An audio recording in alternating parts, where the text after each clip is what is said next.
In operator. I didn't even know that was a term until I started doing research. And I was like, oh, there's different tiers of operators even.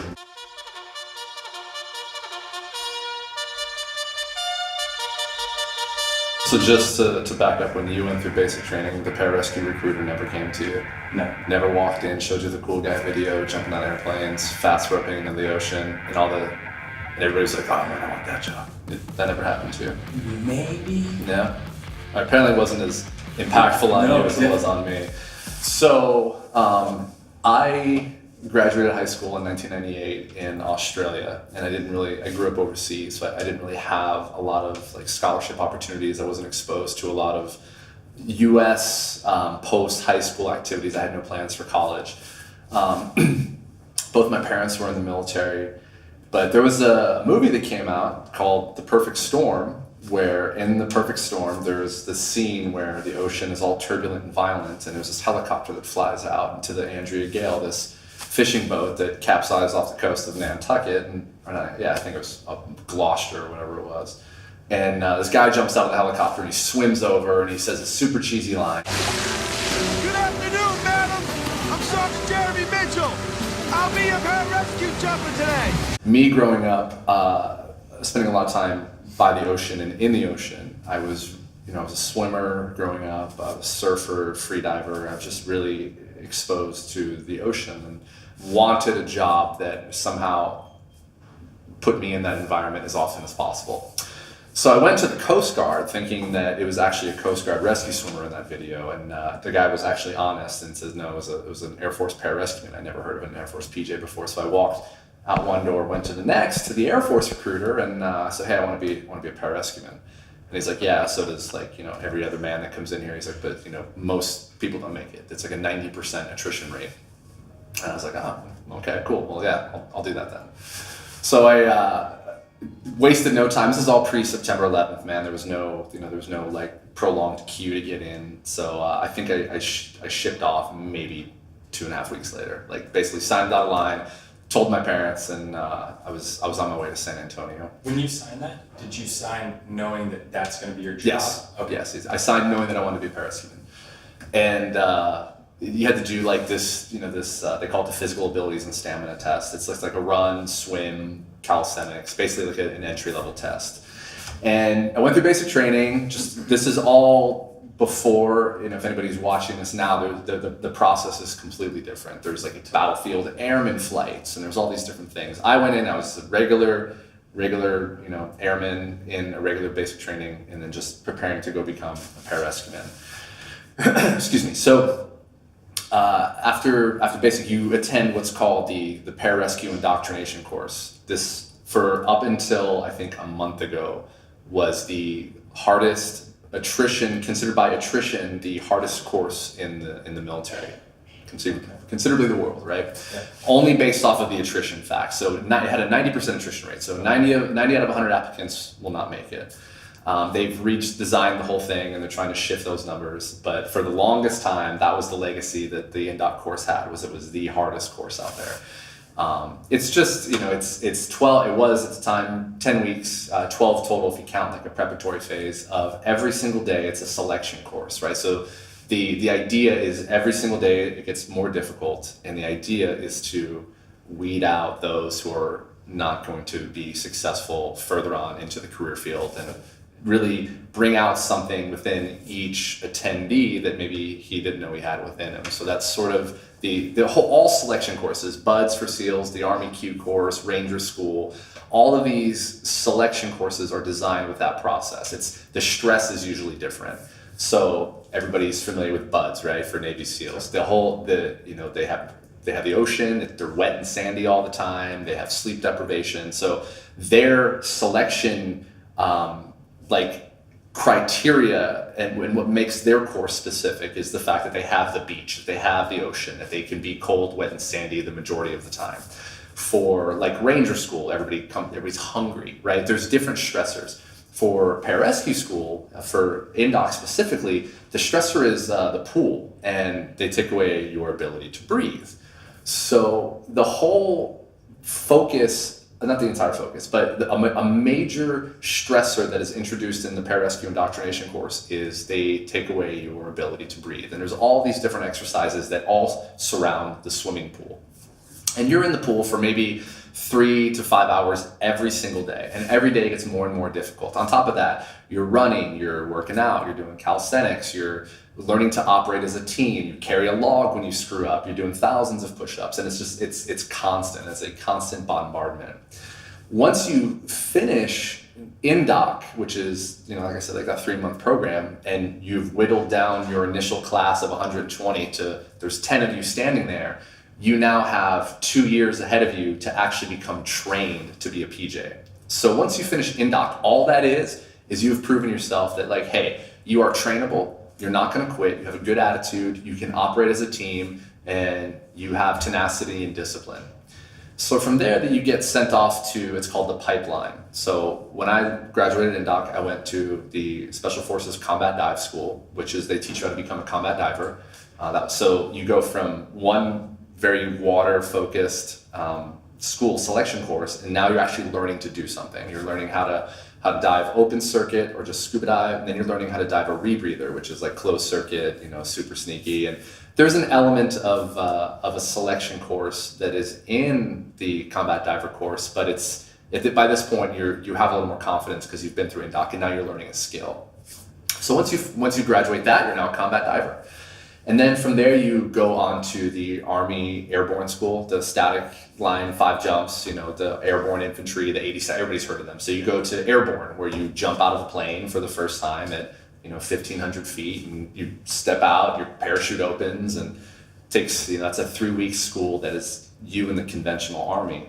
And then from there, you take it up and you go to the military free fall school, or HALO. High altitude, low opening. So that's the sexy free fall school that everybody wants, where you're going up to 20,000 feet, you're jumping out at night on oxygen with a full rucksack and weapon, and you're grouping up in free fall, and then you're stacking under canopy, and you're landing really tight knit in a drop zone. And then so now you have another way to get to work. So now you know how to scuba dive, you know how to be a closed circuit diver. Now you can jump in, and now you can free fall in.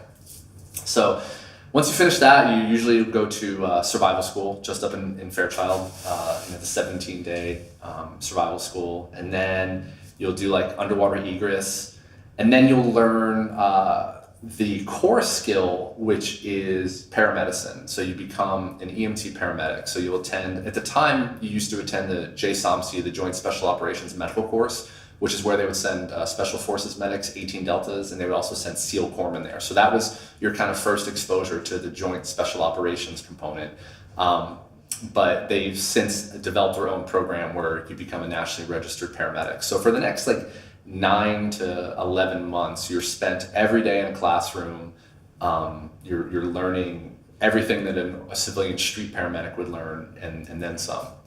And that always finishes with a clinical period where you'll go to New Orleans or New York City or Philadelphia or Baltimore or Chicago. You'll go to a typically violent city, and you'll do ambulance ride-alongs. You'll go into an emergency room, and you'll learn how to actually apply these skills that you've learned. So you're intubating people, you're closing gunshot wounds, you're delivering babies, you're taking patient assessments. So you're basically learning how to apply all that you've spent the last 9 months learning.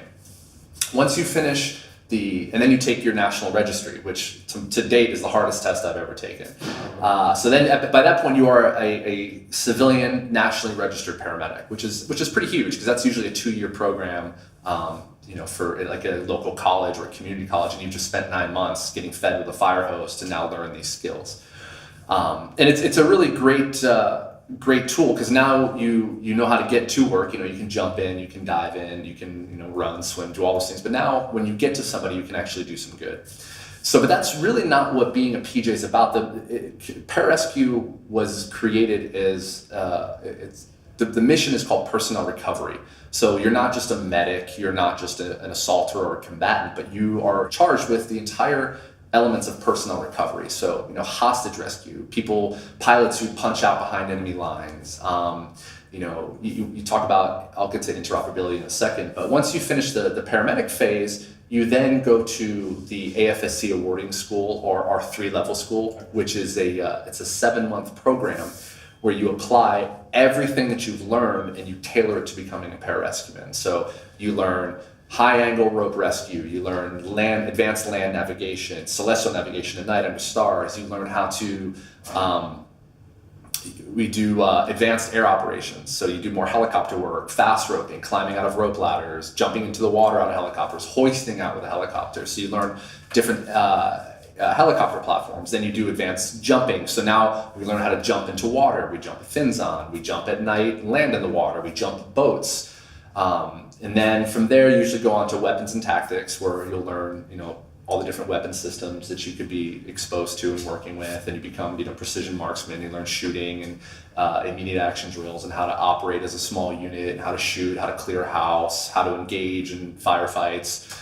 And then once you finish that, you finish up with the FTX, the field training exercise, which is basically you are then a deployed pararescueman for 2 weeks or 20 days, however long the FTX lasts. But you actually go out and live in the middle of the desert in Albuquerque. You have a hangar, you live there, and you just fly missions 24/7. You are an active PJ. Once you finish the FTX, man, you get your maroon beret, and you recite the code that you've recited 10,000 times in training for real, and now you're a 3-level pararescueman. You have spent the last 2+ years of your life waiting for this moment to put on that beret, and boom, there you go. So you're sent to your first duty assignment. What did that feel like for you? Man, it was pretty surreal, and it was also quite anticlimactic. Like for months before that, like, you buy your beret, right, and you shave it down and you make it look super nice, and you get your flash, and you polish your flash, and you wet your beret, and you learn how to fold it. Because, man, when you get these things out of the box, it's just a hat, but you want this thing to symbolize something so much more.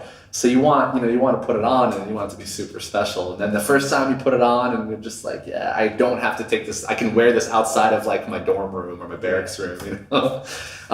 It was amazing, and it's but it just as quickly as you put it on, you realize that it's just a hat. It only symbolizes something, but the real shift was internal. And like, over the last 2 years, you've learned so much about yourself. You've learned so many hard skills. You've learned so many, you already have so many experiences that you can draw from to help you in your successes later in life. So it's an incredible feeling, but years later you find yourself scrubbing bugs off your windshield with it. So it doesn't, the symbolism of the hat is an incredible feeling, and earning your beret is just like earning your trident if you're a SEAL, or your green beret if you're special forces. It's like it's the end of the beginning, and now it's like, okay, now like I better have my shit together, because now I have to do the job. When you graduated and you became a 3-level, mm-hmm. 3 levels, I mean, for me, for my job, a 3 levels an A1C at most, right? And they pretty much know nothing. So the whole workspace is gonna pretty much just shit on it. Yeah. But you went through a whole different. It's the same thing, man. You've climbed the ladder for 2 years, and you put your hat on, and you're a 3-level PJ, and you are a pararescueman. You think you're a badass man. You get to your team, and you're just like right back to the beginning. Okay. But with that, like a 3-level, say, like a jet mechanic or a security forces guy, he or she's gone through like a 6-week tech school, and it's like really, and you spent the majority of your time like, who knows doing what you're doing, and it's like. But for a pararescueman, it's like you've already been in the military for over 2 years, and you've spent all that time in training, and you have your team. You're working with cross-training NCOs, and you have officers, combat rescue officers. So like your exposure to the military is already with a completely different filter than somebody who is not from that environment. So your understanding of the conventional Air Force is very, very skewed. You expect things to be much different, because you are considered like exactly that, like elite level, and a lot of money. You've been given all sorts of new Gucci gear. You've got to do all sorts of cool TUIs and trips, and you have older officers, and you just have a different exposure to a different environment. But with that, once you can deploy as a 3-level pararescueman, and you get to your team, and you complete your IFAM, your initial familiarization, And you go back through, and it's basically just a sanity check of everything that you've spent the last 2 years learning. And you'll have senior PJs with tons of deployments, taking you out jumping, taking you out shooting, and sort of teaching you the intricacies, not the AETC model, but actually how to operate as a PJ. Which the AETC does a pretty phenomenal job of cranking out a couple dozen pararescuemen each year, but it's at the team level that really create these awesome operators. So after maybe about 90 days, you're qualified for deployment, man. You're cleared hot, and you're a pararescue team member. And you could be I could be a senior PJ, you could be a 3-level PJ, and you and I are the only 2 on a helicopter. And we fly out to a mass casualty that you have simulated in training, hundreds of times. But now on our helicopter, we have 4 multi-systems trauma patients. So all eyes are on you, man. And it's at that point, it's real. You are in Iraq, you're in Afghanistan, you're in the Horn of Africa, you're in somewhere, some geopolitical hotspot where you have been called into action, and there you are, man. That's it. That's what it all boils down to. That others may live, and that's there's no feeling quite like it. You spend the whole existence of a PJ is to go to somebody's worst day, and you can find yourself in any number of scenarios. You get your first, I have a bunch of buddies, everybody talks about what your first mission was. And I have guys who their first mission was an active firefight, multi-systems trauma, mass casualty, armored extrication on the side of a mountain in Afghanistan. That's your first mission as a PJ, right? That's a little bit different than getting a TO and learning how to wrench on a jet engine with a staff sergeant. There's a different level of responsibility.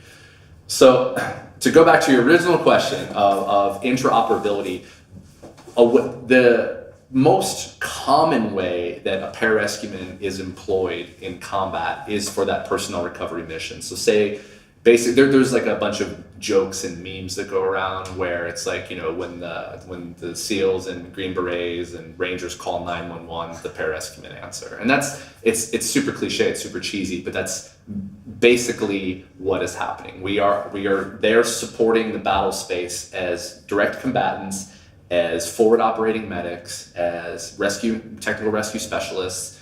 We bring all sorts of skills to the table. So back up a little bit, when you become a PJ, the training does not stop. It never stops. You are perpetually learning new skills. In order to get your 5 level, you have to become, a jump master, a dive supervisor, confined space rescue, structural collapse, more advanced survival schools. Go to all the different geographical biomes, desert survival, Arctic survival. Advanced shooting courses, close quarters battle. It never stops, right? And then you're constantly preparing you're training for readiness, you're training up for deployments, you're trying to balance, work and home life, you're trying to be a, young 20-something man, and it's truly a very consuming way of life. Sure. And that's what being a young PJ is, man. Were you in a relationship when you were going through most of that? Or any of it? Some of it, yeah. I got married pretty young, like a lot of guys do. You're especially in the military, it's I've checked all the other boxes of life, So at the time, I had kids pretty young. I had my first one when I was 25. I'm 38 now, so it's a little look back, and I feel man, I was a baby at the time. But I think that's a common thing amongst I think the military as a whole. It's something that is not really discussed. People get married early on because it's well, what else do I do? I have a career, I have health benefits, and I plan on doing an episode on exactly that. It pushes you to get married. It does. It incentivizes it beyond love. It does. Oh, wait a minute, you guys are dating. You want to be stationed together? Hey, Oh, you want to make more money for BAH? You want to move out of the dorms? You want to get your own house? Yeah. How about a 3-story? How about that? We'll give you one. Yeah, that's a good one. I think that needs to be discussed. But it definitely, it takes a toll on a relationship. It takes a toll on, you know, your ability to be, you know, communicative spouse, to be a good parent. Not saying that it can't be done. It's just, it's a very difficult thing. The only thing that I know about your job, I found on YouTube. Yeah. Like, we were in two separate militaries as far as, I mean, Air Forces is, you were the actual mission and we enabled you. That's how I see it. That's how I explained it to my girlfriend. Cause I mean, we're putting things on planes or people on planes. You jump out of planes. But well, I thank you for that. But I also think that you know, it's hard to see your slice of the mission from that level. But everybody truly does contribute to it. You know, like, you know, there's you can't, if your finances aren't squared away, then you're not going to be, you know, your head's not going to be in the mission. If you know, your tooth hurts and you need to go to the dentist, it's not going to be there. Everybody plays a crucial role, you know, and it's not just like, well, you're out there doing the mission. It's a separate mission. It's a different thing. But I stand by that, like, you know, everybody as a whole, whatever your job was in the military, like, you played an important part. You should be proud of what you did. Oh, absolutely. I didn't say that to say that my job was any less or more important. It's just a separate function. Totally. What was your first, or what was one of the most climactic missions? One of the ones that you would. Oh my God! I don't know. I mean, every mission that you go on is going to be climactic. So if you think about, growing up how I did, so I grew up overseas, man. My dad, when I was traveling, he was not in the military, but he was a helicopter engineer. And we were always at places, well, not always, we were often at places where there was a military presence, but we were like just on the other side of the window. So I would, you know, be a 12, 13-year-old kid in Bahrain in the Middle East. I can't go on base. I can't be a part of these kids who have, you know, each other, and they have that relatability, and they have, you know, the BX, and they have all the base privileges and things that when you're a kid you would really like, you know, rec centers and stuff. I never had that. I was always like, I went to an international school. You know, I was exposed to things like Ramadan at a very early age. I was exposed to Islam and Muslim culture, and I lived in Korea, I lived in Australia, I lived in Sicily, and I moved quite a lot, and I was exposed to so many different cultures and so many different people. But I realized, like, really early on that despite speaking a different language, having a different skin color, looking different, man, people are all the same. We all do the same thing, man. We all find shit funny. We all love fart jokes. Like, every human is the same. Like, whatever language you speak, I learned very early to kind of like cross those cultural boundaries and identify with people as a human. I have a pretty like extroverted personality. I'm really comfortable like walking up to strangers and speaking to them. And this developed from an early age. So as I start to become I'm a young pararescueman, I sympathize and empathize at a much greater level than I think a lot of my teammates do. Like, I don't see, you know, this injured Marine or this injured, you know, Afghani or Iraqi child as just like collateral part of it. It's like, no, they are humans, and like I connect with them, or at least connect with their story, or identify with what I imagine their story to be. And that makes like each mission so difficult. This is somebody's like worst day of their life, and I'm empathizing with them as a human, and it's like now I'm trying to do my job, and it becomes more than just going through the motions. So if you can imagine hundreds of experiences of that, of somebody's worst day of their life, and flying out there and like, you know, being, you know, a parent with young kids, and now I'm treating a young child, or like treating you, and you're you know, this 18-year-old kid from the South, and now, you know, you have no legs. It's like I'm sympathetic and I'm empathizing day after day after day after day. So I mean, I have so many ridiculous missions of stories where I've found myself, and like, how am I here? And I share a lot of them on social media. Especially I try to extrapolate the lessons and like the positives, and share how those experiences have made me a stronger person. Man, but there's just too many. But the common theme is that like I identified with all these people as human beings, and, you know, I empathized and found compassion and sympathy. So getting to work, as you were saying, what's that feel like? Because I mean, the only time I've ever seen it, like I said, is YouTube or Hollywood. Yeah. So it's glamorized. It looks so cool whenever they raise out of the water or they're jumping from super Yeah. high or whatever those things are. What's that actually feel like? Because I posted on social media, I'm in a bunch of retired and separated groups, and I said, hey, I'm gonna sit down with a true badass. What would you guys like to ask? And almost every question revolved around the feeling of Yeah. what's that, whether it's saving someone from that, the opposite side, if you would, or the mission of getting to work. What's that, the feelings, Yeah, the man. thoughts? So like when you're deployed, or even when you're stateside, you always maintain this level of readiness, right? I know that's a common word. It's thrown around Totally. the Air Force. I'm sure it's thrown around Okay. all the branches. But we speak of this idea of readiness, and it actually is a thing, right? It's not just like putting on your mop gear and walking around. Like it's something far greater than that, and it's the ability to like turn something on. You can't maintain this state of readiness permanently, right? That leads, and that's a lot of what PTS is, right? It's like we can't turn off that internal readiness. We can't turn off that hypersensitivity.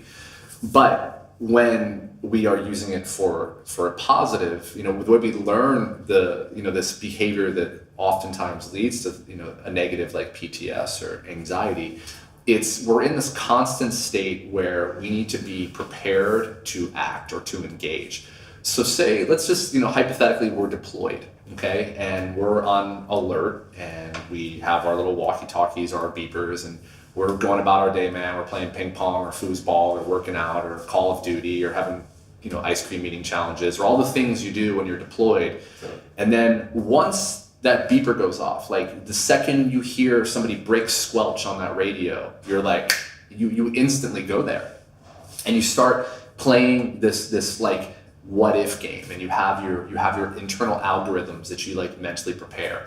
So typically when you get handed a mission, you're not, and from a reactive sense, so let me just back up. You could be, say we're saying we're on alert, we're waiting for something bad to happen. We're not augmenting or supporting a ground unit or another team. We're holding this pararescue mission readiness. We are holding an alert posture.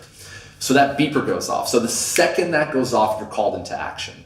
So we go, and it just depends on our posturing. We can either get handed a mission, or we can run out to a helicopter or to an airplane and get fed the mission details. So quickly you can surmise if I'm going to fly in a helicopter, if I'm going to jump out of an airplane, if I'm going to like fly somewhere, then drive, and then there's so many unknowns. So as you get handed a mission, you then start to like play it out and you visualize the sensation. Okay, so I know that I have to go here. Cool, we're going to take a helicopter there. I know that there's rocky terrain, so I'm going to have to hoist in. Okay, I know that there's 6 casualties and we're all trapped inside of an armored striker. So okay, I know that I need to have a mass casualty kit. I need to have my cutting tools. I need to have my lift bags. I may need to do some type of rope rescue associated with this. So I have my ropes kit. Cool, all right, so then we're on the helicopter. Now I put on my body armor, I strap it off, we take off, we're spinning up, I'm getting fed more details. I have a headset on, I have 2 different radios. I'm plugged into my radio, I'm also plugged into the helicopter, who's plugged into 6 other different radios. So all I can hear in my ears is all this different radio chatter. We're talking to ground controllers, we're talking to air traffic controllers, we're talking to the other helicopter, and all this information is being bombarded. Simultaneously, I'm doing a quick sanity check. I'm looking at all my gear. I'm trying, because I don't want to show up woefully unprepared. I don't want to show my ass when I get there. Somebody has called me because it is their worst day, and they trust me and they trust my team to get them out of there, that others may live, right? So that's our mission, and we are going to live up to that at all costs. So initially, there's this sensation of like, maybe a little bit of fear mixed with excitement, but I step sort of outside of myself, and I become more symbiotic with my team. There's a lot of people discuss like flow state, and that's what mission rehearsal and training is. Like I now trust in my team, and I quickly acknowledge my place on the team. Am I a team member? Am I the team leader? And how am I going to divide my resources? How are we going to attack this? Right now, this problem only exists in my mind. I only have bits and pieces of this, but I have enough background knowledge to know what problems I may encounter. So as I'm going down these algorithms, these internal algorithms, as I'm being fed more and more information, I make quick decisions, right? It's all about making these expeditious decisions. It's like, okay, will something serve me? Will it not serve me? Boom, I'll commit to that, and then we go. So say we hit the ground, we land, and I get off the helicopter. Now this life support system, this helicopter, which took me away from a relative safety of an air base somewhere, is now gone. Now I'm on the ground. I have a rucksack, I have a weapon, I have food, I have warmings, I have water, I have all the medical gear on my back, I have a cutting tool, I have lift bags, I have my team, and I have a radio. And it's like, now it's time to go to work, man. So we will make contact with a ground commander or whomever it was who called in this mission for us, and then and that's it. And then we take over and we get to work. If I have somebody who's in an up armored vehicle, are you familiar with that term, up armored? So like a Humvee, or like vehicles when they're an MRAP or a Striker. It's a vehicle that is designed to withstand blasts, right? You can shoot it with an RPG. It can super heavy, and this thing's made from just like solid steel. Yes. Imagine you're some 19-year-old PFC and you just blasted over an IED and it blew your Striker in half, and you're trapped in the wreckage and you're bleeding out, and the guy next to you is mortally wounded, and you're waiting on rescue to come. So that's another place my brain would go. I would start to, I spoke about earlier about that empathy and that sympathy. My brain would go there, and I would be like knowing that this is somebody's worst day of their life, and can this helicopter fly any faster? Can we get there any quicker? Can I get there so that I can do my part? I'm strong enough, I'm prepared, I'm skilled enough, I'm smart enough, I'm ready to do this job. Can I get there sooner?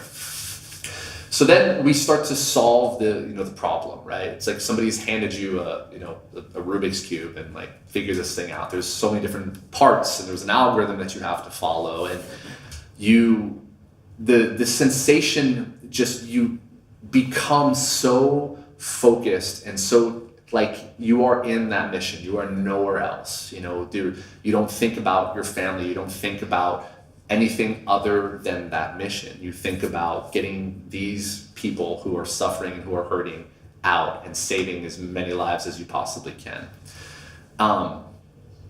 And over time, this, like, as you start to do this more and more repetitively, like the excitement never dulls, but it's like certain emotions become more heightened, right? Like most special operators, we learn from like our mistakes, right? We learn from our failures more than we do from our successes. So, something that may or may not have worked on a previous deployment or a previous mission, like now I'm going back to that, and I'm approaching these missions and these problems with a more refined skill set. And like I'm getting these people out, and I'm solving these problems, and we're getting people. So we've gotten them out of this wreckage. We're stabilizing. I've started an IV. I've started to give this guy blood. I've done, a tourniquet here. I've cut open this guy's airway, and now I've given him a cricothyrotomy. This guy needs a chest tube. I've done a chest tube. Now I have everybody's lined up. They're packaged. They're ready to go. And now I have to get them somewhere, right? I have to get them to the hospital or to wherever we're taking them. So get on the radio. We call in the helicopter. The helicopter comes in. We have to create a load plan, because although I've done these interventions, I still need to continue to treat you for the next 45 minutes until we're back to the hospital.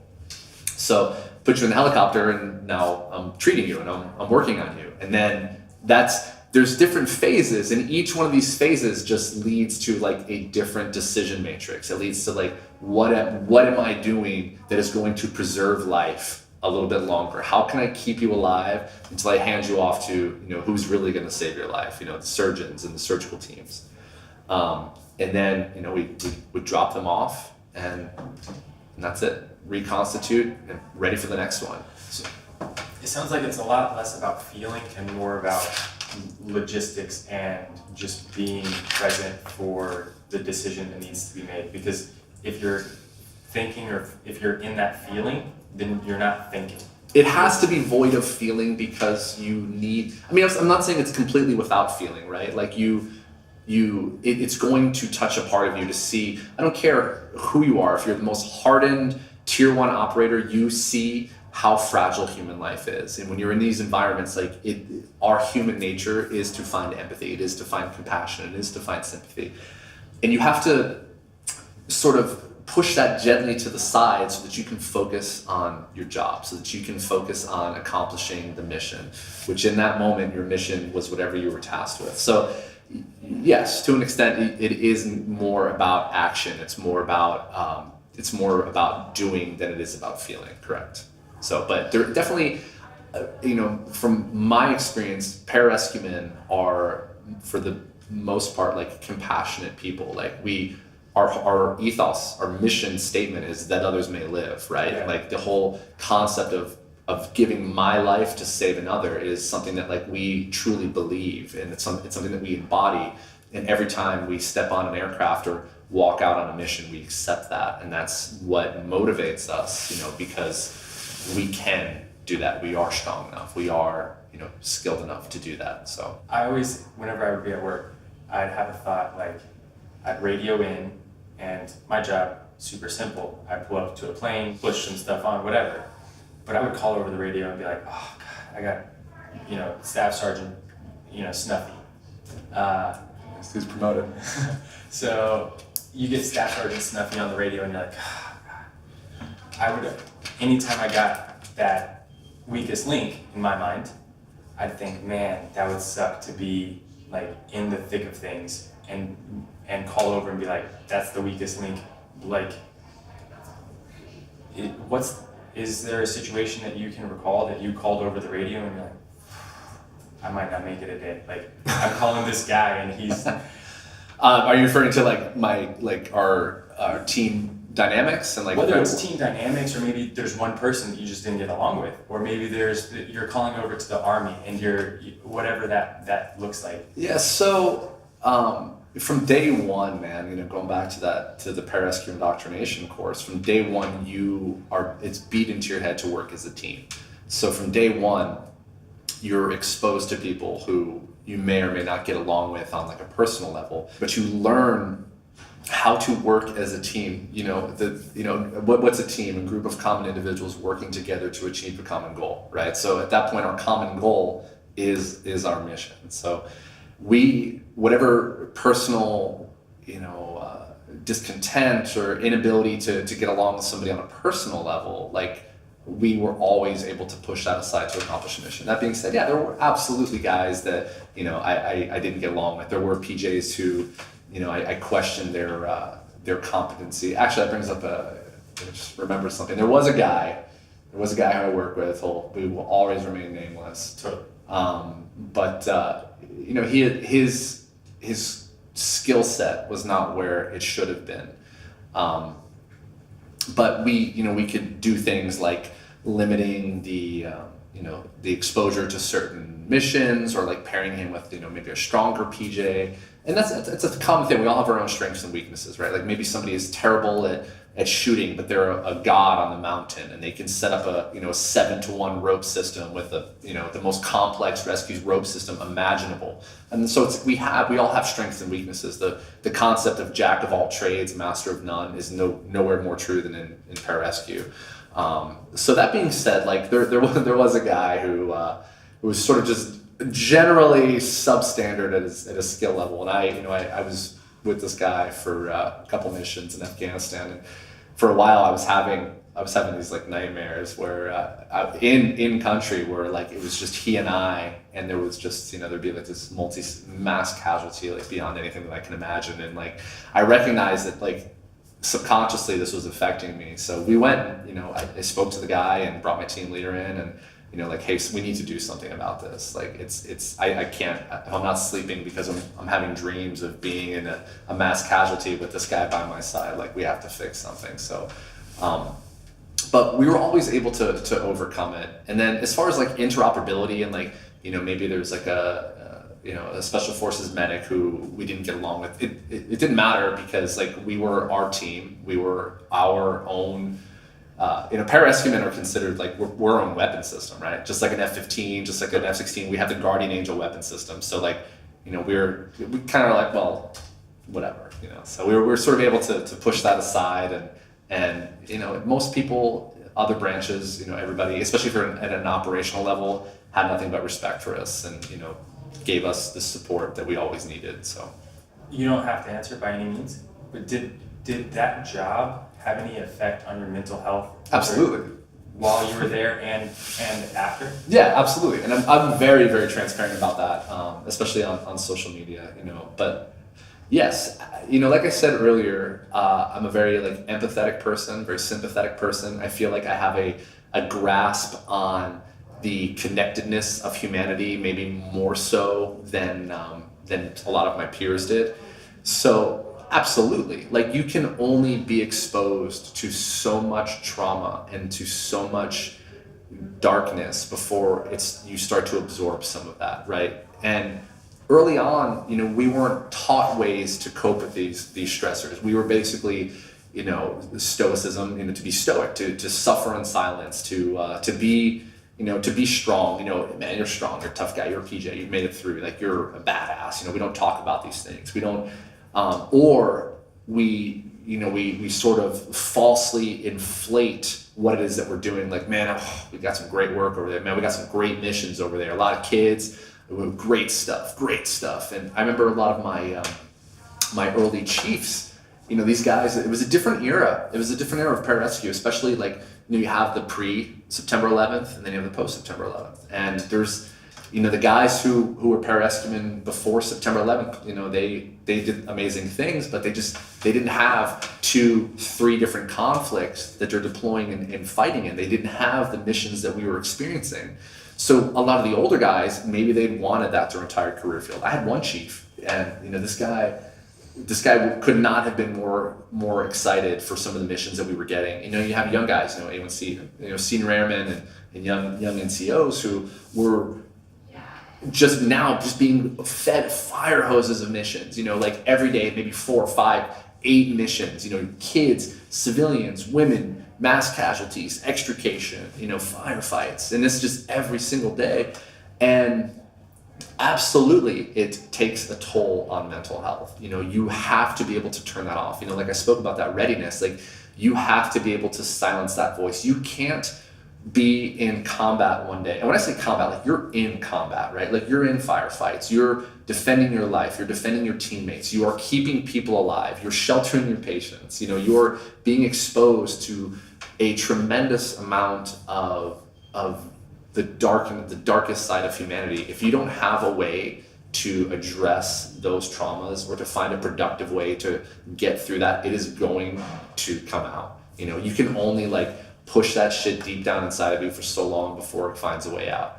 On your Instagram, you actually said that you used to play guitar. Yeah. You'd come back and you'd play guitar. Every day, yeah, man. Do you still hang on to any of the, did you actually write a song, or was it just let me get all this out? It was on the spot, man. I'd come back, I'd pick up a guitar, and I'd start creating a little melody, and then the guys kind of start to gravitate, and then I would just start creating something where I would tell a story. I won't ask you to repeat it. No, man. Yeah, some of those are. I think there's a couple videos that we've all kept internally, but yeah, man, it was, and that was my attempt to get people to talk about these things, right? Because we can't just go through this robotic. Yeah, it was great, man. I had this guy, double amputation. I applied tourniquets high and tight. It was good. I checked for, checked vital signs. I reassessed my interventions, and then I went back and handed them off. Okay, cool, man. But how'd that make you feel? I saw you looking at him. Who did he remind you of? Why? Yeah. How did that affect you? And we're never taught to engage in conversation like that. We were never taught to actually feel these things that needed to be felt. So that was, I think, maybe this inherent technique for me of something that I felt that I needed to do. I've always, going through the pararescue, I was always the guy, the funny one, always trying to make people laugh, and the camaraderie guy, and that was my.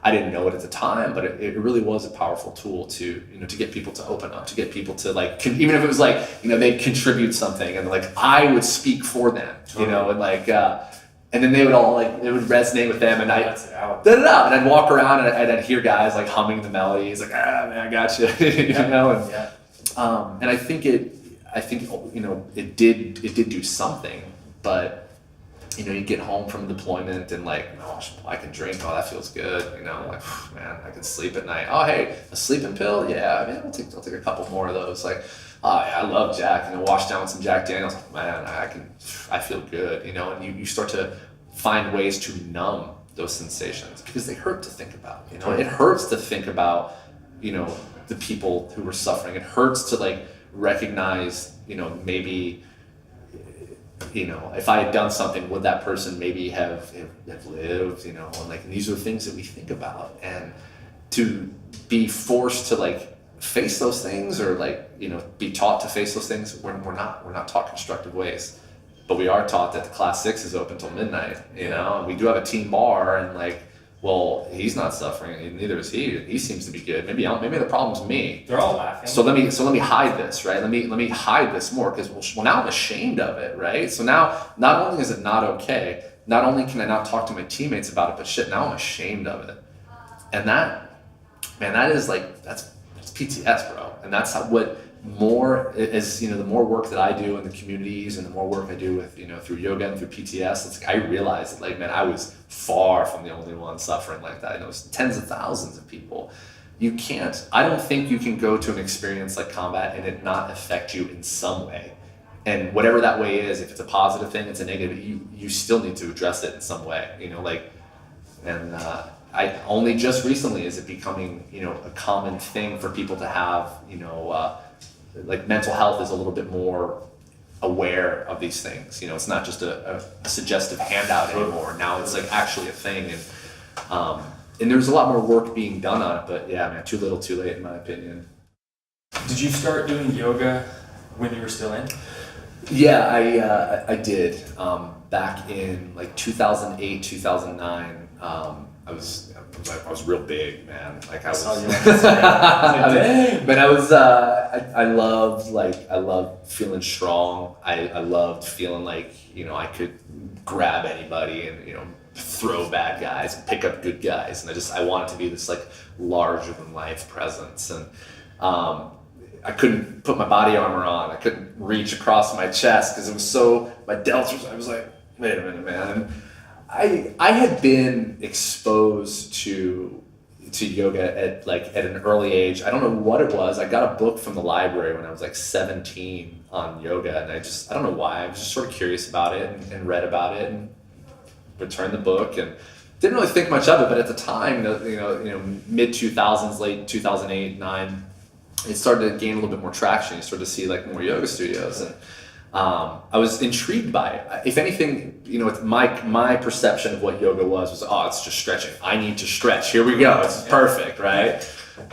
So I tried to take a class, dude, and I walk in. I'm just like this big guy. I got my little silky shorts on, and like these soccer moms and these former dancers are like I'm getting a stink eye. And they're talking about peace and love and like how I need to do all this, and I'm just. Are you kidding me? Like, yeah. Do you have any idea what the nonsense that you're saying right now? And like, you want to talk about like peace? You want to talk about like overcoming? Like, I got some stories for you. So my first few experiences were so negative. I was like, this is terrible. Not only did I not stretch, but I got all these like people judging. Most of these women like are judging me for being here, and I was like, man, fuck this. This is like the last thing I want. This is stupid. I'll just go back to working out. I don't know what it was, man. I think I went to like a Barnes and Noble or some bookstore, and I saw this. There was like a rack of DVDs, and there was this guy. His name was Rodney Yee. He's a yoga teacher. He had this this DVD. It was like power yoga, and I was like, for some reason, I couldn't shake it, man. Like I don't know why. Like it kept appearing in my life, and like every time I would hear that word, I would be like, it would pique my curiosity. It was also like, well, why? Like why is this still intriguing me? Why haven't I written this off yet? Why am I still like, if I hear those words, why can I not just discredit it as something? And I don't know, maybe if it was from that book that I read, if it was from some inherent knowing, I don't know. But whatever it was, I bought this DVD and I went home and I was like, and I put that sucker in and like, I was in my own space and I just started to go through it. And I was like, you know what, whatever it is, like, I want to be more flexible. Like I want to be the guy who can like touch his toes and do that stuff.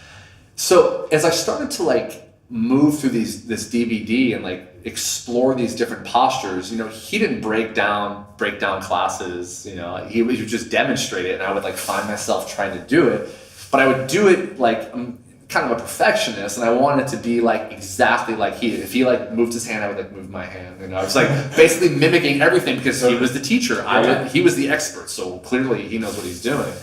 But I found when I was doing these things, like I would have these like moments where I would be angry, or I would be anxious, or I would be like euphoric, or I would be like, I would notice how maybe I was breathing. And I had a pretty good breath connection being, like a free diver, and through pararescue school, I learned how to breathe, but I found more of a connection to like my body than I did from just like lifting weights, right? I wasn't just lifting this like piece of steel away from me. I was actually like moving my body in these new ways that to me, it made sense.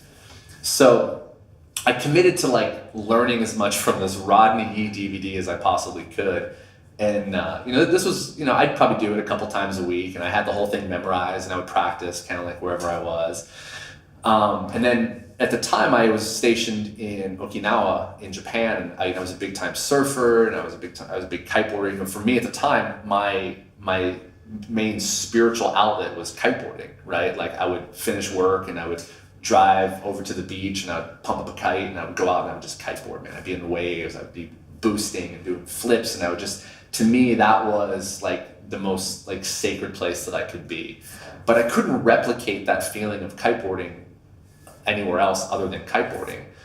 And then I started to like do more yoga to be more flexible for kiting. But then I started to realize like, wait a minute, some of those feelings that I can feel when I'm kiting, I can sort of replicate through this yoga practice, right? Like being upside down, 40 feet above the water. Well, when I'm like practicing this like handstand movement, it feels really good. And like it shifts my perspective. Maybe it's not quite as intense, but I can do this anytime I want. So at that point, I was pretty much convinced, man. I was like, all right, something is legit about this. And it came time to decide if I wanted to re-enlist or get out, man. And I was struggling a lot at the time with PTS, and my support system at the unit I was at was not there. I had an operations superintendent who I worked for who was just the most like. He single-handedly was the decision for me to get out, and it was like, all right, man, like I'm gonna get out. And a few years before that, I had a close friend, Mike Flores, who was killed when his helicopter was shot down in Afghanistan on Pedro 6-6. And Mike and I had the conversation, like, man, if something happens, like I'll look after, it was like this unspoken conversation. And his widow, Marisa, and his two kids lived in Hawaii, and she was Hawaiian and from Hawaii, and she was also active duty, so she got a humanitarian assignment to Hickam, and I got out from Okinawa. I was like, man, we're gonna move to Hawaii so that I can be in the ocean every day, so that I can be around Marisa and the kids, and so that like I can take some time because I'm not ready to go back to anything yet. So we moved to Hawaii, my wife at the time, and our two kids, and I committed, man. I was like, I can't sleep. The VA wants to give me all these antidepressants. They want to give me all these benzodiazepines, sleeping pills, and this pill to counteract the effects of that pill. And man, this alcohol keeps going down really, really smooth. And I was like, this is not where I'm going to be. And I think that if I had allowed that cycle to perpetuate, that I truly believe that at some point the darkness would have taken over, and I would have been too numb to do anything about it, and I would have made a permanent decision. And I truly believe that. And my kids, man, I couldn't do that. I had to change something so that I could be the best dad that I could be. I'd already been gone for so much of their life as it was. I didn't want my inability to confront these demons that I was carrying around to be the reason that my kids grew up without a father, or the reason that my kids grew up with a shell of a man versus the authentic human that I knew that I could be. So man, with that special operations tenacity and discipline and focus, I committed to studying and practicing yoga, practicing meditation, breath work, and every day I was in the ocean, and I I'd get up in the morning and I'd get my kids off to school and I'd do yoga and I would sweat and I would practice and I would sit and I would deal and I would address all these things that came up. And then I would practice breathing, like how to take a conscious breath, how to be in the moment. And then I'd go out and I'd go surfing, or I'd go freediving, or I'd go kiteboarding, or I'd go paddle. And that was my cycle, man, for like every day for like 10 months. I'm really thankful that I was able to do that. I know a lot of men and women don't have that opportunity, but with Amanda and I, we've started a foundation called Beneath the Surface that our mission is to replicate that healing environment for as many men and women as we possibly can. So, but to move on, dude, I was like, you know what? I am going to learn and study this yoga shit to the best of my ability, and then I'm going to teach it to those who need it the most in a way that I wish somebody would have taught me, because there is something to it. Because the ability to move and find these spaces in my body and to feel strong and to like soften some of those internal edges has so much power. And it's not just reserved for the soccer moms and the Lululemon leggings. It's for people. It's for everybody. But my interpretation of it, I know, will impact and resonate with so many people. And that became my commitment, and that became my mission, to becoming a teacher, to becoming like this voice, this bridge between two completely polar opposite worlds, right? Between this like yoga world, or at least the modern interpretation of it, and this like operational world. And the more that I spent kind of like balancing between the two worlds, just like when I was a kid, the more similarities I realized that there were, right? It's like there's so many similarities between a career as a special operator and through a yoga practice, right? Yoga is essentially a battle. It's an internal battle, and we can take our strengths on our external battlefield and apply them to our internal battlefield. And we can take our internal strengths and apply them to our external strengths and learn ways to like, hold on, we'll give them a second maybe to that's find their way. Yeah, that's what I was thinking. At the end of this period in Hawaii, it sort of culminated with I paddled from the island of Molokai to Oahu on a paddleboard. So it's like a 35-mile channel crossing across the Channel of Bones. Super, ominous in Hawaii, and like surf culture. Eddie Aikau, if you're familiar with him, he disappeared in that channel. So I was out in the middle of this channel, and I trained, a couple months to make this paddle, and it was the worst conditions in the history of the race. Typically, it's a downwinder where the wind blows you from your back, and it blows you, and you ride the bumps. I mean, you still have to paddle, the cross, but it gives you some assistance. There was this tropical storm that turned it into a side wind that was blowing me to Fiji instead. So I spent the entire duration of this, and I was paddling on one side, and so many of the pros who were competing in this event had pulled out because it was like, they weren't going to make record times, or they weren't going to win, and they all quit. And I kept hearing this, and I was like, man, like I trained, I paid $1,000 to have a support boat. Like, I'm crossing this channel. I had this big sticker on my board in memory of Pedro 6'6". Like, I'm crossing this channel. And then somewhere in the middle of it, man, I just had this like overwhelming like emotional dump. And I was just like, this is more difficult because I'm carrying so much shit with me. Like, I'm carrying stuff that I don't need to carry. Like, I'm trying to do this to like honor the memory of my friends, but like I'm carrying so much of this excess with me. And I've been poking it and prodding it for the last 10 months in yoga and meditation and breathing, but it's still in there. And then I'm halfway through this race, and I'm like, man, I'm gonna leave this shit in the middle of this channel. There's 5,000 feet of deep blue sea right beneath me, and I'm gonna leave it here. So I put my paddle on my board, I jumped off and jumped into the water, and I just kind of laid there and I floated on my back. And you have to have an escort boat because it's a big channel. And this guy comes up to me, this Hawaiian guy's like, you okay, bro? I'm just like, I'm okay. Like, I'm just gonna lay here for a minute. And like, I allowed my body to like soften, and I just was like, you know what? Like, no, from here on out, like all that shit stays here. And I got on my board, man, and I paddled, and the cutoff of the race was 8 hours, and if you weren't across the finish line in 8 hours, like they pulled you from the water. And I was the last one in, man. Like, out of a field of like a couple hundred, like more than a half had quit. And I was like, no, man, I'm gonna do this. And I finished the paddle, and I got to the beach, and my kids were waiting for me, and like I just held them. I was like, all right, man, like I'm a different person now. Like, I'm ready. And as soon as I had like put out that I'm like ready to like revisit and like continue on with the next chapter of my life, I get a phone call, And I was really long story short, I found myself in this world of supporting really wealthy individuals on their global surf missions as both as a medic and security, and as like having this surf and kiteboarding and windsurfing background. So I found myself in this like really interesting circle, and I found myself going to all these really amazing places. I was on mega yachts, I was on private islands, I was on surf retreats and all these different destinations as a support function. And I would see all of these people as they go and they leave their extravagant, affluent lives, and they go and they leave one level of affluence and they go to this like private retreat, and they get pampered and they get yoga and they go out into the water and they get to frolic and see. And I was just like, man, who could really benefit? This is basically like a saturated version of what I just spent the last couple years figuring out for myself. So over the span of a few years, Amanda and I had been trying to like, how do we deliver this healing power of yoga, one, in a way that's going to resonate with people the most, but what else can we do? Like, we can do more.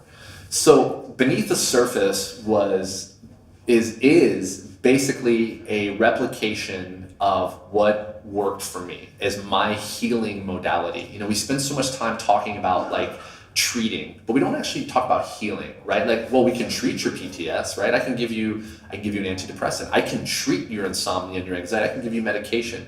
Man, but how are we healing, right? Where is our healing coming from? And this is what our mission is. It's to offer a healing environment and a healing practice that not only when you leave, there's so many veteran organizations out there that are doing incredible things. But I don't know how many are actually offering something that they can teach you a hobby. They can help you if you are foreclosing on your home. They can help you with homelessness. These are all magnificent things. What we want to offer is healing. We want to take your traumas and we want to turn them into your superpowers. We want to take you to a faraway destination and allow you the time. What was one of the core values? What's the one that starts with an S? What's the service before self? Were you ever taught to be selfish? Were you ever taught that it's okay to take care of Scott? Were you ever taught that, hey man, it's okay to be selfish? No, we spend our entire time being service oriented and giving to others until we're depleted, until we have nothing left to give. We want to take these men and women and allow them to be selfish, to take the opportunity to learn, to immerse in an environment and learn yoga. Something that was typically reserved for somebody that maybe only had enough money to go on a retreat. Well, yeah, these retreats in Costa Rica and Bali, these were only for people who can afford to go there. They're not for, the retired SEAL who has 3 TBIs and PTS and, who can't sleep. He's never going to take the time, well, I'm not going to go take a yoga retreat.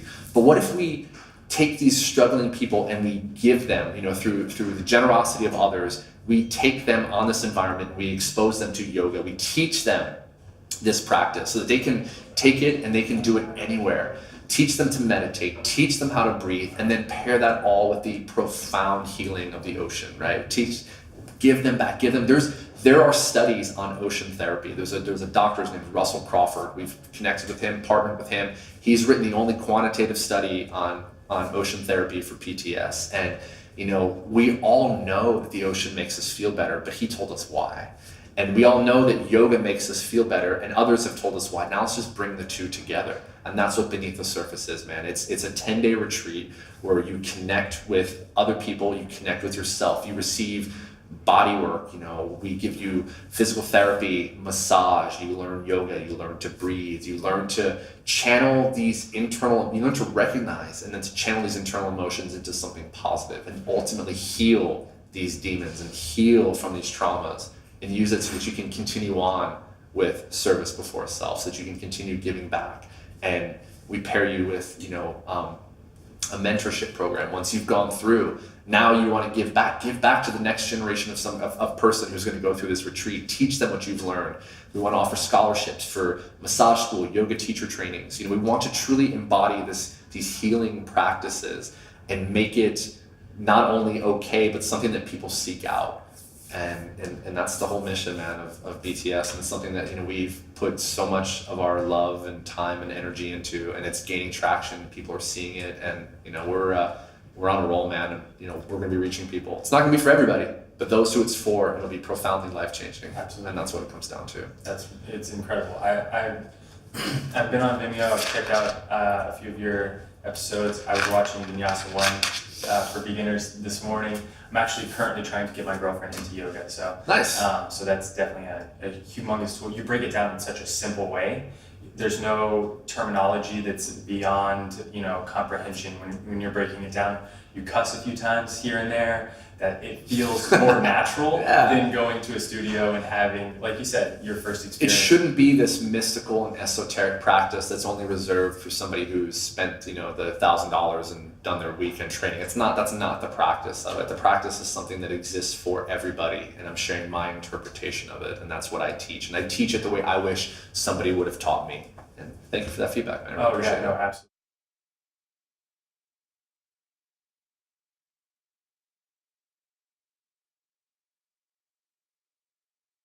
So the foundation, Beneath the Surface Foundation.org or .com is our landing place. We're on our primary social media platform is Instagram. So again, it's just Beneath the Surface Foundation. I personally, I share a lot of my own stories of yoga and of healing and of how I experienced these missions and these experiences and turn them into something greater. In my own Instagram, it's SpecialOmperator, sort of like Om, but a little play on words there.